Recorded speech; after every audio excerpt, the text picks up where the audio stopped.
Olá, boa tarde a todos. Nós estamos iniciando a apresentação do nosso desafio profissional da matéria Sistemas Operacionais da ETEP Esplanada. O nosso desafio profissional foi realizado pelos seguintes autores: eu, Jorge Luiz Moreira Lima, José de Arimateia Pereira Neto, Matheus Balieiro Rebelo, Matheus Uchoas Veiga, Rodolfo Fabiano. A nossa tutora foi a professora Ângela. O nosso desafio profissional para essa matéria em específica foi relacionar todos os tópicos que foram abordados durante as aulas ministradas. Aqui tem uma breve introdução sobre os principais tópicos ou sobre o que diz o autor da matéria, e eu vou ler rapidinho para que vocês possam entender. O sistema operacional é responsável pelo gerenciamento de todos os componentes, permite o compartilhamento dos recursos por todos os processos, seja em tempo ou em espaço. A função do sistema operacional é apresentar ao usuário o equivalente a uma máquina virtual, ou seja, o sistema operacional fornece uma variedade de serviços que os programas podem obter usando instruções especiais denominadas chamadas de sistema. Alocar espaço em disco e controlar quem está usando quais blocos de disco. Uma típica tarefa de gerenciamento de recursos do sistema operacional. No próximo slide, o Matheus vai continuar a descrever os processos ou a primeira geração dos sistemas operacionais. Boa tarde, eu sou o Matheus Balieiro. Então, vamos lá. A primeira geração dos sistemas operacionais era basicamente composta por válvulas, né? Primeiro relés mecânicos, depois foram por válvulas, né? Essas máquinas geralmente ocupavam salas inteiras e eram milhares de vezes mais densas do que os computadores atuais que a gente está acostumado. Toda a programação era feita em linguagem de máquina pura e ela era operada por um grupo de pessoas, normalmente 10 pessoas mais ou menos. Aí no finalzinho da geração, já era possível usar programas em cartões de papel, ao invés de painéis conectores. Tá?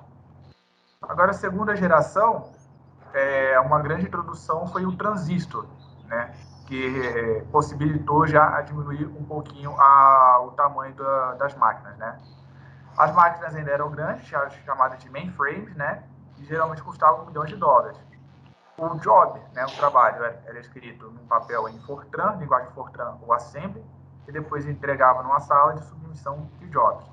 Depois que era terminado o processo, destacava da saída impressa e levava para a sala de saída.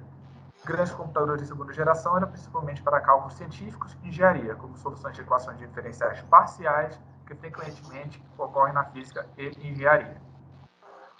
Agora vamos para a terceira geração, entre 65 e 1980. No início da geração, já tinha os computadores científicos e os comerciais. O 360, né, foi a primeira linha de computadores a usar circuitos integrados. O sistema operacional 360 deveria funcionar em todos os modelos e ser eficiente. O resultado foi um sistema muito complexo, em linguagem assembly, mas que no final acabou satisfazendo a maioria dos seus clientes. O problema maior era que a CPU ficava ociosa enquanto estava sendo feito o jogo. A solução foi dividir a memória em várias partições, um jogo diferente em cada partição. Né? Ou seja, enquanto um jogo estava esperando a conclusão de uma operação de entrada e saída, o outro podia usar a CPU. Né? Aí, outro recurso importante apresentado foi a capacidade de ler jobs. Quando o job de execução acabava, o sistema operacional podia carregar um novo job. E essa técnica toda aqui era chamada de spooling, né? Que existe até hoje, geralmente em impressão, por exemplo. O primeiro sistema, CTSS, foi desenvolvido no 7094, no modelo 7094, modificado no MIT. A quarta geração, que é a geração dos microcomputadores, que temos até hoje. Agora, em vez de transistores, né, eram usados chips com milhares de transistores em 1 centímetro quadrado de silício. Ou seja, isso permitiu que diminuísse ainda mais o tamanho. Né? Já era processador. Os principais processadores de 8 bits, né, eram o 8080 da Intel, 6800 da Motorola e o 6502 da MOS Technology. Depois veio a 16 bits, que veio com 8866 da Intel, e a IBM utilizou depois para suas máquinas 8088. Aí a história do MS-DOS, né, começou com a Microsoft oferecendo um pacote que incluiu o BASIC e o DOS, e depois foi chamado de MS-DOS. O MS-DOS e o Apple-DOS eram sistemas que você precisava digitar a linha de comando para acontecer alguma coisa. Só que o Doug Engelbart já tinha inventado a interface de janelas, com isso o Steve Jobs viu essa interface amigável e lançou em 84 o Macintosh, que hoje é conhecido como o Mac OS X, e para concorrer com o Macintosh começaram a vir Windows, Linux e outros sistemas operacionais. Agora, a seguir, o José de Arimatea vai falar no próximo slide. Bom, eu vou falar para vocês sobre o conceito de gerenciamento de processo. O processo é simplesmente um programa em execução, com a CPU alternando entre os processos e a velocidade pode variar.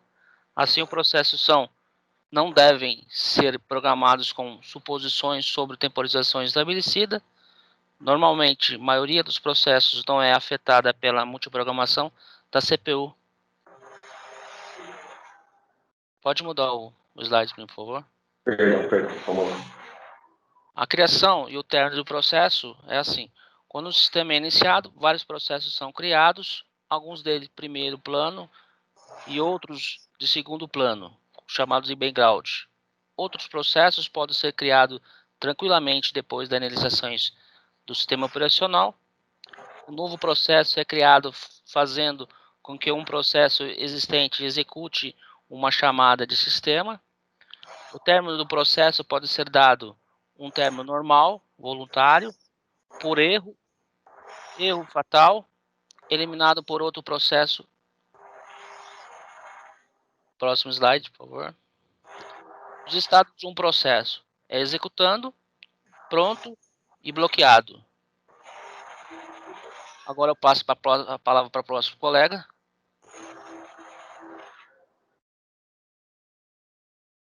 Gente, pode mudar o próximo slide, por favor.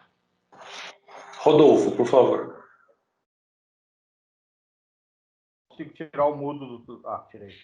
Funcionou. Então, funcionou. Então, gente, esse aqui é um gráfico da implementação de processos, é o slide 11, e eu vou começar a explicar threads para vocês no slide 12. Thread é um pequeno programa que trabalha com um subsistema, sendo uma forma de um processo de autodividir em duas ou mais tarefas. Uma vantagem dos threads é que facilita o desenvolvimento, visto que de forma que se torna possível elaborar e criar programas em módulos, experimentando-os isoladamente no lugar de escrever um único bloco de código. Uma desvantagem é que com vários threads o trabalho fica mais complexo, justamente por causa da interação que ocorre entre eles. No caso do Windows, ele trabalha com maior facilidade para gerenciar programas com apenas um processo e diversos threads, do que quando gerencia vários processos e poucos threads. O Linux e os demais sistemas baseados em Unix podem criar novos processos de maneira muito mais rápida. No entanto, ao serem alterados, os programas podem apresentar o mesmo desempenho tanto no Linux quanto no Windows. Pode passar o slide? Escalonamento de processos. Agora eu vou falar de escalonamento. As funções do escalonamento são manter a CPU ocupada, balancear a utilização do processo entre diversos processos, maximizar o through group vazão, desculpem o meu inglês chulo, do sistema e oferecer tempo de resposta razoável aos usuários interativos. Os processos limitados por processamento normalmente têm longas rajadas de uso do CPU e raramente esperam pela entrada e a saída, quando limitados pela entrada e saída têm curtas rajadas de uso de CPU e espera frequentemente por entradas e saídas. Os processos limitados por entrada e saída são classificados como tal por não terem requisições de entrada e saída particularmente longas. mas sim por executarem muita computação entre elas. Aí tem uma imagem aqui, ó, falando das rajadas de utilização da CPU que alteram com períodos de espera da entrada e saída, né? Pode passar o slide, Jorge. Escalonamento de processos. A ideia básica é que um processo limitado por entrada e saída quiser ser executado, deverá ter uma chance de fazê-lo rapidamente, para que possa emitir sua requisição ao disco e mantê-los ocupados. O escalonamento é absolutamente exigido quando um processo termina e quando um processo é bloqueado, em uma operação de entrada e saída, ou em semáforo. Existem outras 3 ocasiões em que o escalonamento é normalmente feito, mas não é necessário. Quando um novo processo é criado, quando ocorre uma interrupção de entrada e saída, ou quando ocorre uma interrupção de relógio. E agora eu vou passar para o próximo, que é gerenciamento de memória. Boa tarde, eu sou Matheus Uchoas e a gente vai tratar agora sobre gerenciamento de memórias. Bom, sistema de gerenciamento de memórias ele é basicamente dividido em 2 classes fundamentais, que são aquelas que alteram os processos entre a memória principal e o disco durante a execução do swapping e aqueles que não alteram.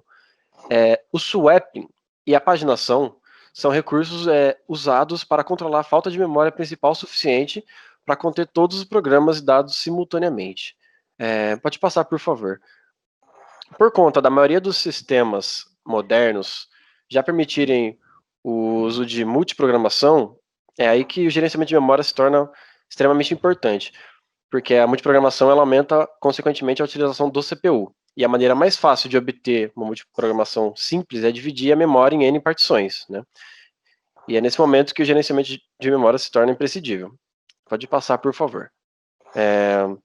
Agora a gente vai tratar sobre o swapping e sobre compactação de memória. O swapping, basicamente, é uma técnica aplicada à gerência de memória, e ela tem 2 partes, o swap out e o swap in.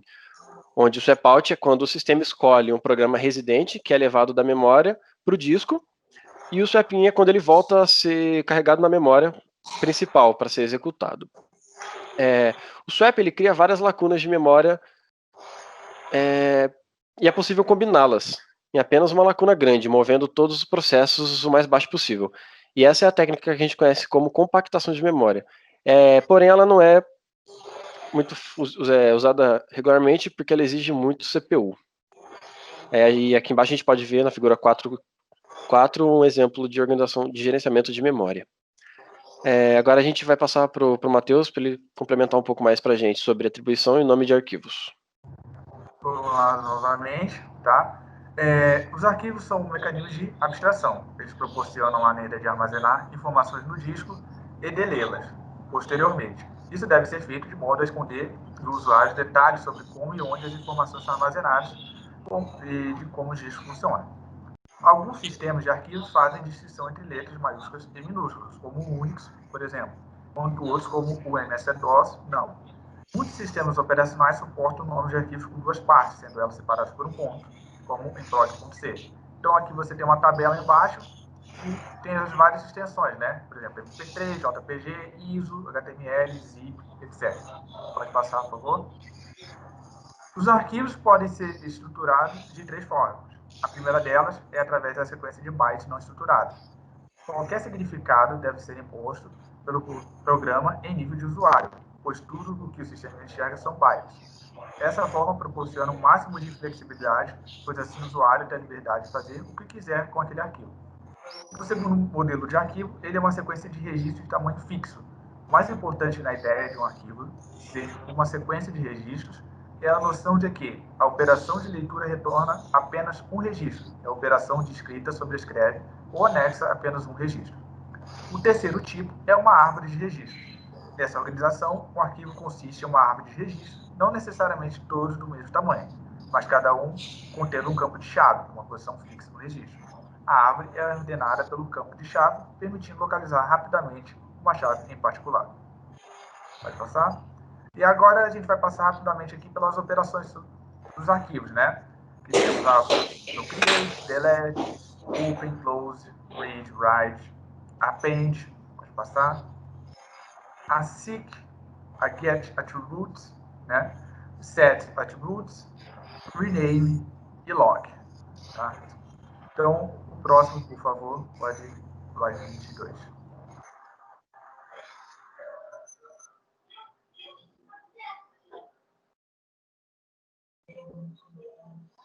Ari, por favor.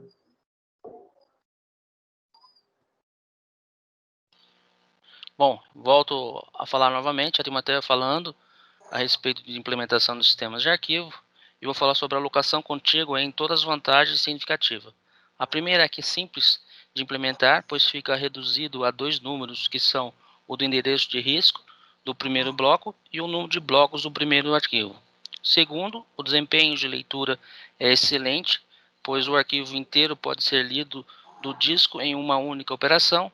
A desvantagem é que, ao longo do tempo, o disco se torna fragmentado. A alocação encadeada não deixa essas lacunas que existem em contígua, e assim tornando mais simples de arquivo.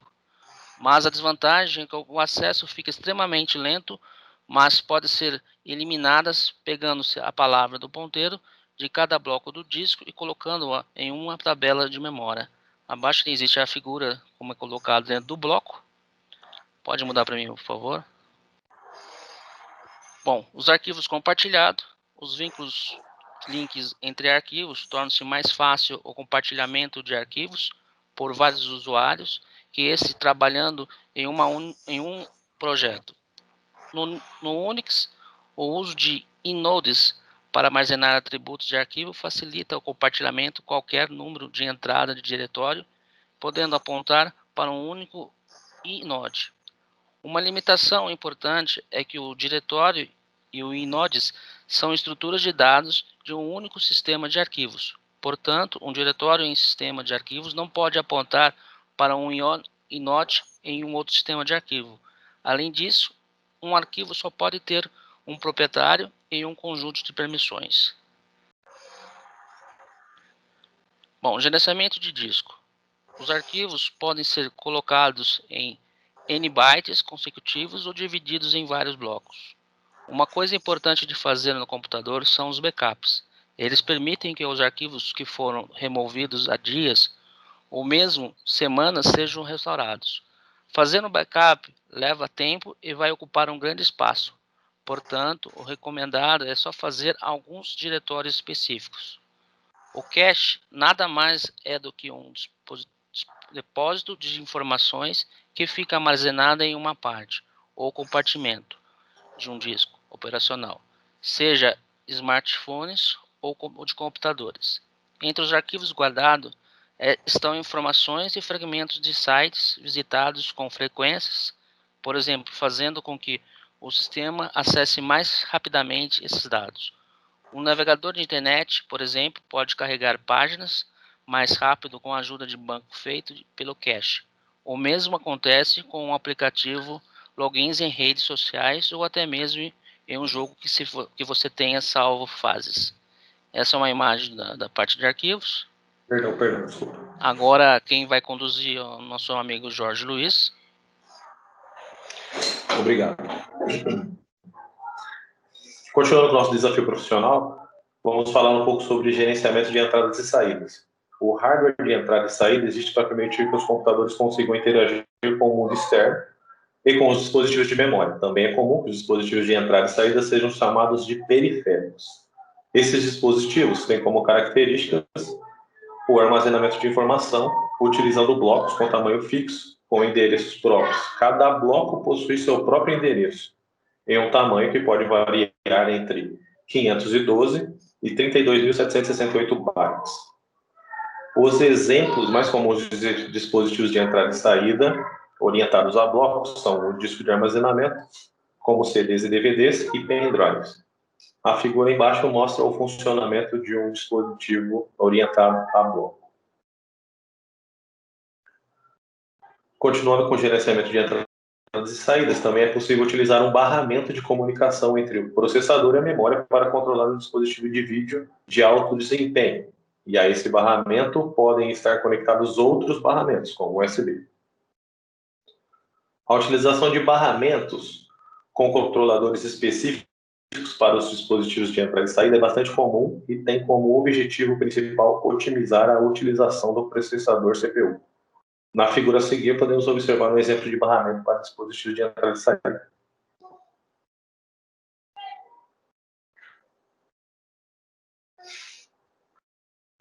Vamos ver agora sobre controladores de dispositivos. A camada de drives é responsável pela parte de código de entrada e saída específica para o funcionamento de cada dispositivo. Os drives fornecem à camada superior uma visão uniforme dos dispositivos, a partir de uma interface de programação única. Por exemplo, um drive de uma controladora de disco recebe os pedidos e solicitações de acesso ao disco e realiza a operação, levando em conta detalhes como setores, trilhas, cilindrose, cabeças do disco. Porém, esses detalhes não retornam, e sim o resultado da operação. De um modo geral, pode-se dizer que os drives são tradutores que atuam entre a linguagem de máquina e uma linguagem de mais alto nível. Os arquivos de drives são específicos para cada sistema operacional e são constantemente atualizados pelos fabricantes de hardware. As chamadas funções são o artifício utilizado, as chamadas de funções são os artifícios utilizados para permitir a comunicação entre as camadas de software de entrada e saída. As interrupções do sistema operacional também atuam como auxiliares na interação entre essas camadas. Por último, vamos falar sobre deadlocks. Um conjunto de processos está em situação de deadlock se todo o processo pertencente ao conjunto estiver esperando por um evento que somente um outro processo desse mesmo conjunto poderá fazer acontecer. Normalmente, o evento é a liberação de um recurso atualmente retido. Existem 4 condições para um deadlock. Quando cada recurso só pode estar alocado a um único processo em um determinado instante, quando um processo, além dos recursos já alocados, pode estar esperando por outros recursos, quando um recurso não pode ser liberado de um processo só porque os outros processos desejam o mesmo recurso, ou quando um processo pode ter de esperar por um recurso alocado a outro processo e vice-versa. Bom, senhores, assim nós terminamos a apresentação do nosso desafio profissional. Deixo aqui a todos o meu muito obrigado. Tenham uma boa tarde.